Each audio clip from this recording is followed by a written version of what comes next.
করলা 120 টাকা কেজি, এত যদি করলা 120 টাকা কেজি, অন্য সবজির কি অবস্থা এটা আমি বলতে পারছি না। আমি যাইতেছি কিনবো, আরো দেখতে হবে কি অবস্থা। রমজান মাসের আজ তৃতীয় দিন। তৃতীয় রমজানে আমরা চলে এসেছি রাজধানীর অন্যতম ব্যস্ত একটি কাঁচা বাজারে। এখানে আমরা দেখব নিত্য প্রয়োজনীয় দ্রব্যাদি আদা, রসুন, কাঁচা পেঁয়াজ এসবের দামের তারতম্য। রমজান উপলক্ষে দাম বেড়েছে না কমেছে এবং ক্রেতা ও বিক্রেতা উভয়ে কতটা সন্তুষ্ট বাজার দর নিয়ে। আলু, পেঁয়াজ এসবের কেজি কত করে যাচ্ছে? আলু যাচ্ছে 25 টাকা কেজি, আর পেঁয়াজ যাচ্ছে 40 টাকা কেজি। রসুন, আদা? রসুন আপনার দুইটা আছে, একটা হলো দেশি, একটা আছে চায়না। চায়নাটা 240 টাকা কেজি, আর দেশিটা হলো 140 টাকা কেজি।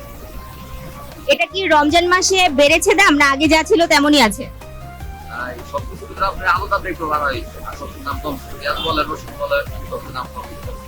চায়না রসুনটা 240 টাকায় আছে, কিন্তু দেশি রসুন দাম কম। তো এবারের রমজানে বাজারের যে মানে জিনিসপত্রের যে দাম, এটা নিয়ে কি মানে ক্রেতাদের কোনো অভিযোগ আছে? তারা খুশি?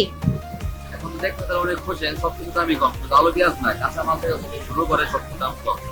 মুরগি আর গরুর কথা বলতে পারি না, কাঁচা মাল যারা আছে সব কিছু দাম কম বর্তমানে। টমেটোর কেজি হয়ে গেছে 10 টাকা কেজি, আর যেগুলো সবজি আছে সব কিছু দাম কম। কাঁচা বাজার বা যে কোনো বাজারে এখন বর্তমান বোঝা যাচ্ছে যে অন্য অন্য বছর যেমন হয়েছে, যেমন রমজান আসলে আমাদের দেশে দাম বাইরে আমরা জানতাম, কিন্তু এবছর অন্য অন্য সব বছরের তুলনায় অনেক ভালো যাচ্ছে। যেমন সবকিছুর দাম, মুরগি, মাছ, এমনকি কাঁচা বাজার সবকিছু মোটামুটি ন্যায্য দামে পাওয়া যাচ্ছে, দাম কমছে।